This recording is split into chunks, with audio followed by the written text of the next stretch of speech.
I'm Barry Cassidy, and this is the council report for 5/26/08. We worked with PPG, which is Brandywine Financial / PPG, which is the owner of the steel company, to work on some of the zoning issues concerning the site and the constraints on the site. They want to construct some senior housing, and we're helping them work their way through. And also, we work with them on parking issues. I have to announce that the lot across from the foundry that had been fenced in will be available for parking on Fridays and Saturdays throughout the summer. They're donating the use of that lot to the Main Street Community Development Corporation, and what we're doing is we're going to have a $5 donation to park there, and that will help pay for the Summer Music Festival. So we thank Brandywine Financial, we thank PPG, and you know, everything seems to be going a little bit better over there, and you know, we have a good relationship with those folks. Also, I talked about the RCAP funding. One of the politicians had been told by the borough under the previous borough administration that we did not want $3.5 million for a parking garage. I spoke to that individual, and we reaffirmed that we do want $3.5 million, and we're going to try to get into the next round of funding. And that would be one of the major contributors to the funding of a parking garage. It's $3.5 million. That'd be a grant, and we'll package it in with another $1 million grant under the Century 21, and we'll throw in some ag money, 40 years, 4.5%. And I think that we can make this go. And the last thing I want to do is get a bond. I don't want a bond. I think that we want to do this in a non-conventional manner.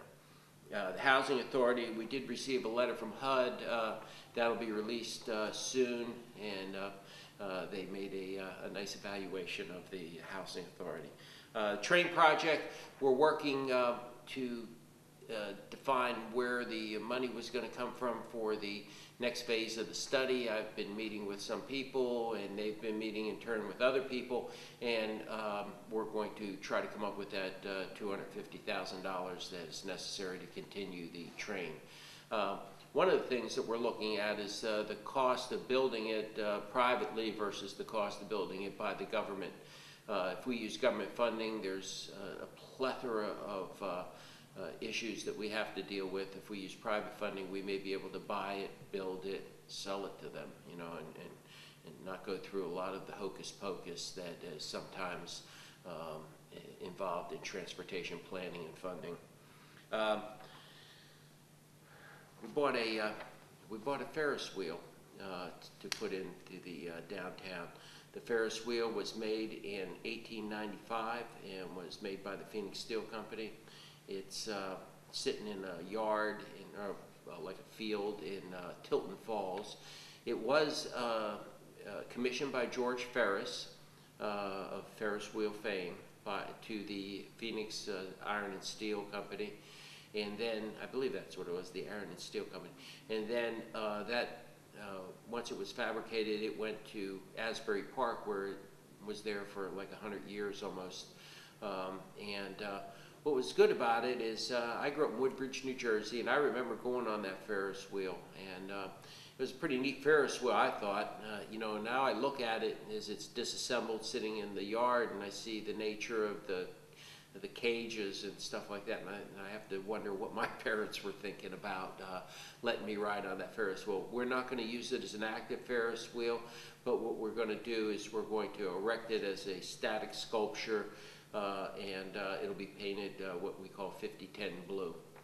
We're working on the baseball stadium. We put together a narrative. Brian Watson started a narrative. He's the interim borough manager. I improved upon the narrative, and then Nan Odenthal from the school district improved one more time on the narrative. So we had 3 people write that narrative. There were some pictures taken. We've had some meetings. It's a big community effort, and we're looking forward to having a baseball stadium in Phoenixville. One of the things that we were concerned about is, you know, how do you pay for this? And we've been given some assurances that we would not have to create our own stadium authority, but we would work with the county to create something. Housing, we're in the process now of submitting our housing application for a housing tenant counselor, and There will be a public hearing on June 10th in order to explain what the housing proposal is.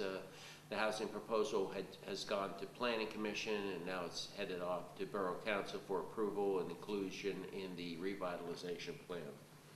And we're making CDBG applications, that's Community Development Block Grant applications for that, as well as streetscape on the unit block of Main, South Main, the unit block of Gay, and the 200 block of Church Street. What we plan on doing is putting the blue lights up on Gay and Main, and then black lights on the 200 block of Church. So we're working on that. PennDOT streetscape, you know, it's difficult to explain this because we were delayed so far because that bill didn't get paid, and now all of a sudden new regulations have kicked in. And this is how government works. If you can't seize the moment, if you can't move ahead when you're supposed to move ahead, if you can't take the ball out of your court and throw it in the other guy's court as quickly as possible, you're in trouble in the government. And that's what I try, never to have it be me that's holding the paper. Well, because all of this took so long, and you know, we added extra years on it to everything, the regulations concerning the handicap changed, so we're delayed again because of that. One consolation is we were able to work out that we will do the inspections on the streetscape via the borough, and we have someone who is qualified to do that, and hopefully that'll be a $240,000 income item for the borough where they could sell the services of our qualified person. The last thing we talked about was the Brandywine Financial senior housing. The senior housing is going to be put over there by the other two senior housings over by Paradise Street.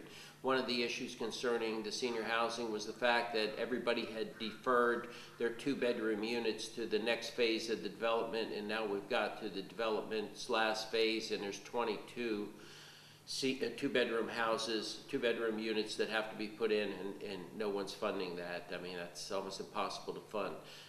It depends on the kind of funding that you use and what you could do. There's a 202 funding which was used, and that demands all single bedrooms. So we used that on the first one. I think Father Evans built that, and then the next one asked to be relieved of some of the 2-bedroom units, and now it's we need 20 or 22, and we're going to try to do 8 on this phase for Brandywine Financial, and hopefully that will get some sort of zoning amendment or whatever so we can get these built, because we do have an acute need for senior housing.